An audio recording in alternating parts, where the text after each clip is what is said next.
Hi everybody, this lecture is going to be over part 1 for chapter 11, the introduction to psychological skill training. You're going to hear me actually shorten this a little bit instead of having to say psychological skills training a whole lot. We'll generally refer to psychological skills as PSTs. So just something to be aware of as we're going through this lecture. So some objectives with this lecture, we're going to be looking at a lot of things. There are 6 broad objectives, so we're going to kind of define what are PSTs, what is it, what are some myths that kind of surround it or kind of encompass what they are. We're going to identify the knowledge base of PSTs. We're going to discuss 3 phases of PSTs. We're going to examine the process of self-regulation. We'll talk about that a little bit later. We're going to develop, excuse me, how do you go about developing a PST program? And then lastly, trying to take a step back and maybe understand the problems of implementing PST programs. So probably the very first thing we should do is define what is psychological skill training. And it is the systematic and consistent practice of mental or psychological skills for the purpose of enhancing performance, increasing enjoyment, or achieving greater self-satisfaction. Now, probably the one that most people are familiar with is how PSTs might enhance performance. And we'll talk about that a bit, but it's good to acknowledge that enhancing performance is really not the only goal of using psychological skills. Excuse me. Now, some facts that kind of go around with PSTs. Is they're generally techniques and methods that are going to come from a variety of sources, but for the most part, they're really grounded in general psychology or mainstream psychology. So we could think of things like behavior modification. For those of you who are familiar with psych, things like cognitive theory, to more simple elements like goal setting or concentration. Now these are some elements that PSTs really focus in on. And it's not completely from psychology or mainstream psych. Within sports psychology in our field, there are some guidelines that have been developed really to make PSTs more effective, which we're going to talk about a little bit later, because the effectiveness of PSTs is kind of a tricky thing to understand. But probably the biggest element here is there's been a great deal of research that does show PSTs or psychological skills really can have a major effect on performance. Now there are some contingencies with that. It's not that, oh, I've done a goal setting session with someone, so all of a sudden they're going to see these huge changes in performance. It does tend to be a process, but if a person is committed and puts in the work and is open to PSTs, there generally is a trend for increased performance. Now, probably one thing that a lot of you guys are familiar with is this concept of mental toughness. Now, if we had to define it, mental toughness is an athlete's ability to focus, rebound from failure, cope with pressure, and persist in the face of adversity. It's really this idea of mental resilience, but we're not going to delve too deep into that. But really, mental toughness is definitely kind of a popular, a pop phrase right now, where we have this concept of if you can be mentally tough, you will be a better performer in sport, academics, your work career, whatever it might be, because you'll be able to persevere. And it's kind of hard, just even looking at that definition, you can tell it could be hard to really focus in on one element that makes someone mentally tough, because it really does encompass a lot of different components of an individual. Some other characteristics of an individual or an athlete that we might say is mentally tough is it's someone that has a high sense of self-belief or an unshakable faith that they can control their own destiny, The idea that they're in complete and utter control of maybe the match, the game, or even their own performance. Another important element here is this individual can remain relatively unaffected by competition or any adversity. It's not that they're cocky, it's not that they have this overstated belief, but it's just they're extremely sure of themselves. A couple other little things to go on about mental toughness. We usually say the constructs of motivation, being able to deal with pressure, having confidence, and a high level of concentration make up this larger thing called mental toughness. And so it's these attributes that can be employed or used really before a competition. So we might use something like goal setting. It might be during competition, so the individual is able to cope with pressure or the situation around them. But also there's the ability to deal with things after competition, just like handling failure. Excuse me. Now there's 4 C's to mental toughness. Control is the first one, and it's really the capacity to feel and act as if you could really exert some influence over the situation that you're currently in. Commitment is to really try and take an active role in any of the events that you're involved in.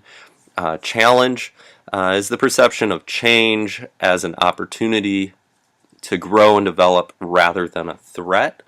So it's really more of how the person frames a situation.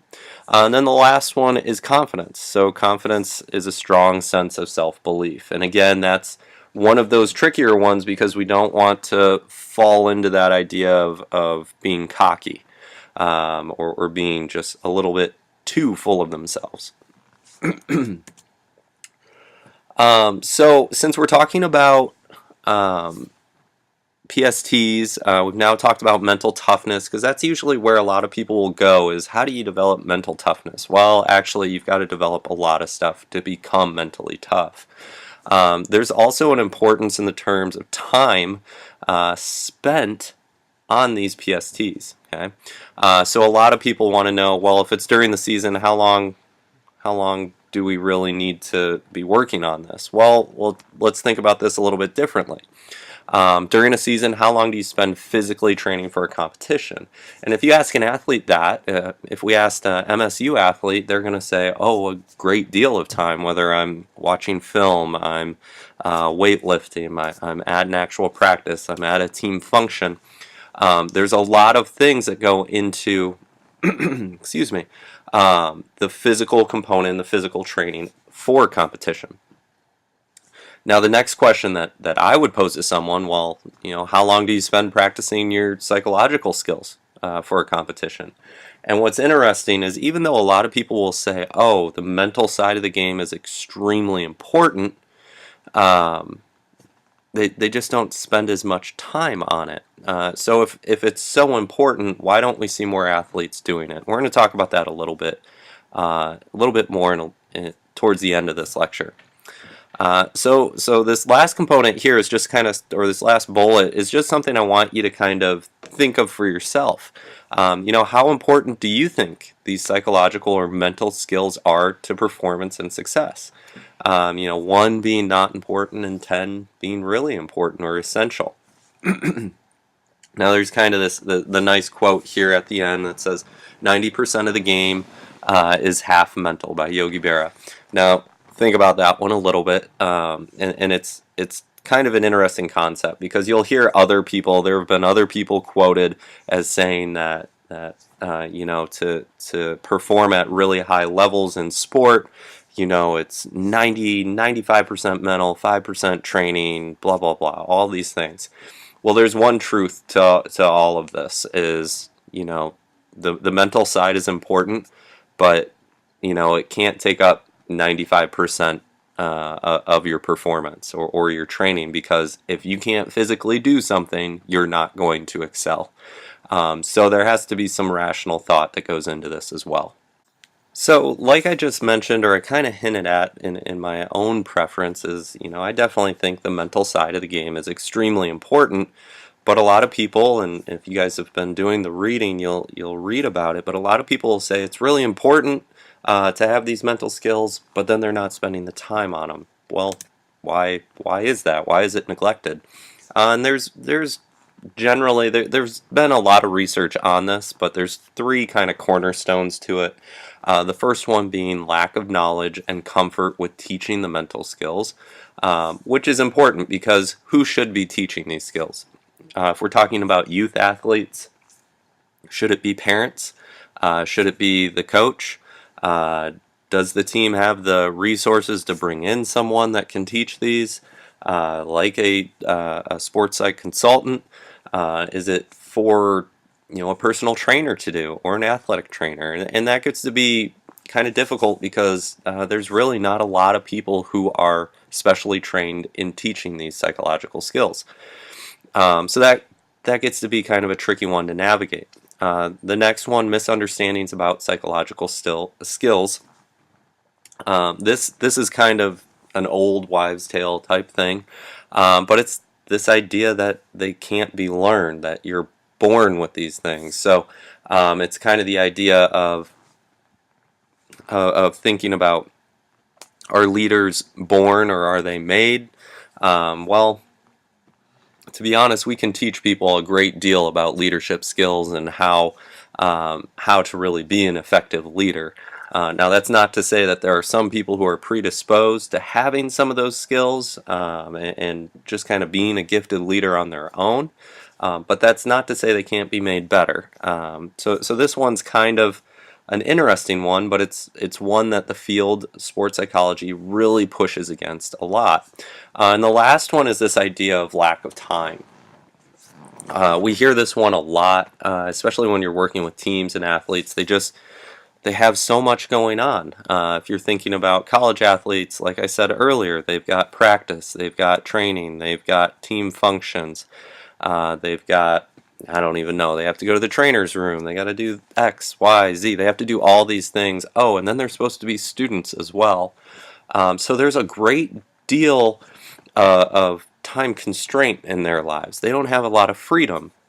But the thing about that is, often when you're working with a team or an athlete, you'll sit down with them and go through their day. And you'll say, okay, well, what about this 15-minute walk from class to class? Could you be thinking about your routine before a swing or an upcoming practice, a competition, something like that? Now, it gets to be a little bit tiresome, right? Because everybody likes their downtime. But lack of time is one of those elements. It's kind of like a core coaching thing, lack of time, lack of practice. Well, how much are you doing outside of this formal time? Now, there's also some PST myths. Some people will say, it's only for problem athletes. It's only for people who have issues. Some people think that PSTs are for individuals who have emotional disorders like eating problems, or eating disorders, excuse me. So there's really kind of a gray area there, but what sports psychologists are really trying to advocate is this isn't just for problem athletes, but it's for anyone who wants to maybe achieve a higher level. Now the next bullet is kind of the opposite, right? Is the idea that PSTs are only for elite athletes, and that's not true either. We can definitely work with kids, we can work with youth, we can work with just the recreational athlete or exerciser, and really get them on board and get them thinking about the mental side of their activity. The next one, PST provides quick fix solutions. This is a big no-no in sports psych.